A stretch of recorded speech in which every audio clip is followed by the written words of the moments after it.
Olá pessoal, vídeo 3 do livro do David Lesondek. Vamos começar então falando de fibroblasto. Os fibroblastos são as células mais abundantes da fáscia. Eles constroem e destroem fibras de colágeno. Ele é como se fosse um técnico médico emergencial da matriz extracelular. Essa é a comparação que o David faz. Além de construir, ou seja, produzir fibras de colágeno, ele também produz citoquinas, células do sistema imune, e carboidratos complexos que vão fazer parte da substância fundamental. A produção de colágeno depende da tensão exercida nas células no fibroblasto. Portanto, se a tensão é pequena, não tem muita produção de colágeno. Se a tensão é maior, existe uma maior produção de colágeno. E o que pode mudar essa tensão? Primeiro, exercícios, terapia manual, lesões, movimentos, acidente, cirurgias. Então, os fibroblastos, eles são sensíveis a direções. Aquelas cílias dos fibroblastos, elas são sensíveis à alteração de direção. E isso é importante, porque isso é que vai fazer ele produzir o colágeno. Então, eles se organizam de acordo com a tensão. Sendo assim, a direção do movimento, a direção do toque manual que você exerce, sim, tem importância. Quando a gente fala de movimento, a gente pensa num exercício rico em movimentos, em várias direções. Quanto mais direções esse movimento apresentar, mais estímulo esse fibroblasto vai ter para produzir colágeno. E em relação à terapia manual, você tem que saber muito bem aonde que direção você vai realizar aquela manobra, porque ele produz o colágeno e essas fibras se orientam de acordo com essa tensão mecânica, tá?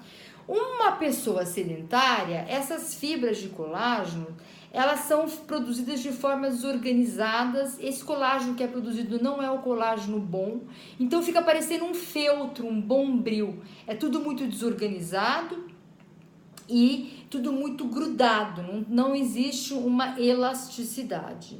Então, a fáscia, ela responde de acordo a um suprimento mecânico, ou seja, tensão, né? E ela segue a lei de Wolff, que a gente já comentou no vídeo anterior. Em certas condições, o fibroblasto pode se tornar miofibroblastos. E os miofibroblastos, eles são células muito mais contráteis.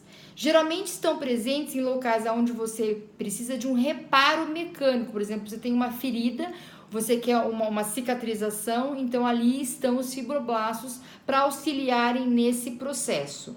Então, eles são altamente contráteis e estão presentes em locais onde requer reparos, tá?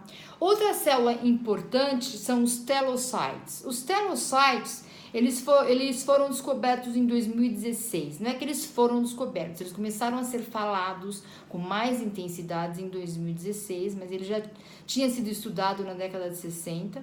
São mecanosensíveis, são células vitais para os processos fisiológicos, como, por exemplo, as células tronco, reparo de tecido e função imune. São comunicadores que dividem informação e material genético por meio de uma vesícula extracelular que vão indo para células vizinhas e transportando essas informações. Então, os telocites, eles costumam fazer uma analogia. É como se fosse eu tenho o telefone com fio, já não tem mais, né? E tem o telefone sem fio. Os telocites são os telefones sem fio. Eles enviam as informações com maior rapidez, maior facilidade, informações e material genético, né? Essas vesículas que emergem dos telocites para as células vizinhas tem um papel importante também para o câncer, né? Para doenças neurodegenerativas e para doenças cardiovasculares. Então, uma outra coisa muito importante dos telocites é que eles são células extremamente adaptáveis, eles se adaptam ao meio em que eles estão com muita facilidade. Eu fiz um vídeo recentemente sobre telocites, tá lá no meu IGTV, tá bom? Eu vou fazer aqui um parênteses, não tá no livro do David, mas a gente viu agora no congresso em Berlim, que uma outra célula que a Carla Stecco denominou de fasciacites. Ela fala que a fasciacite é uma célula mais arredondada, né? Porque o fibroblasto ele é alongado, então o fasciacite ele é mais arredondadinho. E ele está presente nas zonas de deslizamento da fáscia, porque ele produz o ácido hialurônico, tá? Uma outra coisa importante que é essa quantidade de ácido hialurônico produzido, ele difere um pouco de região para região. Então, no local onde você quer mais mobilidade, existe maior quantidade de fasciacites produzindo mais ácido hialurônico e então favorecendo esse deslizamento, tá? Agora, no local onde você quer mais estabilidade, então você tem uma produção um pouco menor desse ácido hialurônico. Aí você tem, talvez, nessa região, uma quantidade menor de fasciacites. Então, importante a gente saber que a produção de ácido hialurônico ela varia de região para região, de acordo com a função daquele local. O fasciacites, então, as células fasciacites produzem então um ácido hialurônico, são arredondadas quando você olha no microscópio e estão presentes nas zonas de deslizamento facial. Esse foi nosso entre aspas. Bom, vamos falar então agora, a gente está agora no livro, no Fáscia 103, que está na página 15. O David começa a descrever quando ele conheceu o Dr. Guimberteau. O Dr. Guimberteau é um ortopedista francês que mora em Bordeaux e que estuda a fáscia em vivo. Então ele coloca o endoscópio, né, na cirurgia que ele faz, por exemplo, de antebraço, e esse endoscópio, nesse indivíduo vivo que está lá em cirurgia anestesiado, vai fazer uma exploração desse tecido facial. E aí as fotos que ele tem são incríveis, porque são fotos bem diferentes quando comparadas à face que a gente vê na dissecação, né? Porque são fotos em vivo. Eu vou mostrar para você aqui um pouco. O livro tem umas fotos bacanas. Aqui, ó, vou mostrar aqui para vocês. Espera aí. Ó, dá para ver? Então aqui, né, a face em vivo. Aqui o endoscópio, né, passando para mostrar. E aqui o que o Dr. Guimberteau descreve como poliedros, formam poliedros, tá vendo? E aqui a gente vê bastante água, aqui também, esse aqui é o livro dele que eu comprei agora em Berlim, gente, olha, um livro dele incrível, chamado Arquitetura do Ser Humano, da Face de um Humano, e é onde ele tem essas fotos, né? Aqui eu separei para vocês uma foto dos poliedros, né? Aqui a gente pode ver muita água. Aqui, ó, os poliedros que ele cita, tá? Olha que lindo aqui, né? Depois tem umas fotos aqui também da fáscia, do epimísio. É maravilhoso esse livro. Isso aqui, ó, são as fibras do epimísio. Olha aqui a fáscia, né? É incrível. Aqui atrás tem depois uns vídeos que mostram como esses poliedros, mediante um movimento, eles vão se dividindo, vão se ramificando. O movimento que acontece nessa formação aqui. Então, voltando aqui. Bom, aí o David fala, caiu meu livro, que o Dr. Guimberteau cita o seguinte: não existe espaço livre no corpo, tá? Todo o corpo, ele é preenchido por fáscia, é uma fáscia contínua, ele chama de caos fibrilar, é um tecido global e ele descreve como multi-microvascular colágeno sistema de absorção, formado por microfibrilas do tipo 1E3, tá? Que criam esses poliedros que são cheios de água e de GAGs. GAGs são aquele glicosaminoglicanos que seriam um ácido hialurônico que compõe a substância fundamental, tá bom? Bom, aí depois nós vamos para o capítulo 2, onde a gente vai começar a falar sobre fáscia, tensegridade e a célula. Então, por que os documentos antigos falavam assim? O corpo humano é uma máquina muito complexa. Bom, o David fala que ele discorda que o corpo humano não é uma máquina, mas ele concorda que é uma máquina complexa, cheia de processos, de sistemas, né? E então ele concorda com essa parte. Em Ulm, né, tem a Universidade de Ulm na Alemanha, que tem lá aqui eu vou mostrar para vocês. Tem os membros artificiais, tá vendo aqui uma perna, né? Tá lá em Ulm, na universidade, essa perna artificial de 1700. Então, o que ele fala? Que essas pernas artificiais de 1700 parecem que nós temos intrinsecamente um pensamento de que a gente tem que recolocar no corpo o que falta. É como se a gente fosse formado por várias peças e quando falta uma parte, a gente quer colocar de volta aquela parte. Então, faltou uma perna, vamos colocar a perna, né? Esse é o pensamento. Mas será que aí ele levanta, mas será que nós podemos pensar no corpo como partes isoladas que precisam ser repostas?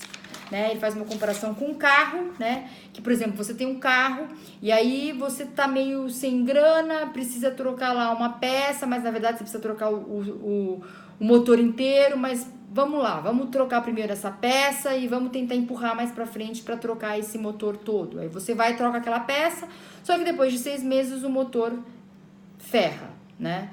O motor colapsa. Então ele faz uma comparação com o corpo. Às vezes a pessoa ela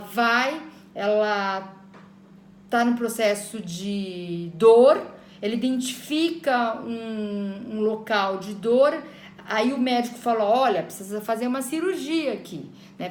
A gente precisa soltar esse tendão, precisa lixar esse osso, mas a pessoa fala assim, não, doutor, não vai dar agora, vamos fazer uma coisa meio alternativa para tentar suprir isso. Então ele faz essa analogia de um carro com o corpo humano, que a gente muitas vezes pensa no corpo como peças, né? Tem aí o knee replacement, que é a prótese de joelho, a prótese de quadril, e aí ele faz um questionamento, né? Até que ponto isso realmente é necessário, e ele fala que muitas pessoas têm um pensamento errôneo quando, por exemplo, colocam uma prótese de joelho. A pessoa fica lá, o terapeuta fica lá, nós precisamos dobrar esse joelho até 110 graus para você ter alta. E ele não pensa no corpo do indivíduo como um todo, pensa só no joelho, na flexão de 110, negligencia tudo que está acima e abaixo do joelho e, portanto, a terapia dele fica focada única e exclusivamente aquele ponto. Então, ele coloca que não dá mais para pensar dessa forma, ok? Então, qual é a origem da biomecânica? Em 1680, Borelli, o pai da biomecânica, ele lança um livro chamado Motu Animalium. Nesse livro, ele chamado de Body of Animals and Humans, Machine. Então ele fala que o corpo do animal e do homem era como se fosse uma máquina. E aí ele mostra lá fulcros, alavancas, todo um sistema matemático para explicar a função do corpo, né? Então, por exemplo, lembra quem estudou aqui, ó, Capandi, a gente lembra muito dessas figuras de alavanca, de fulcro, né? Que era um pensamento da biomecânica, muito mais de partes isoladas do que o corpo como um todo, né? Então, ele explica um pouquinho isso. E aí ele vai falar dessa correta assumption, né?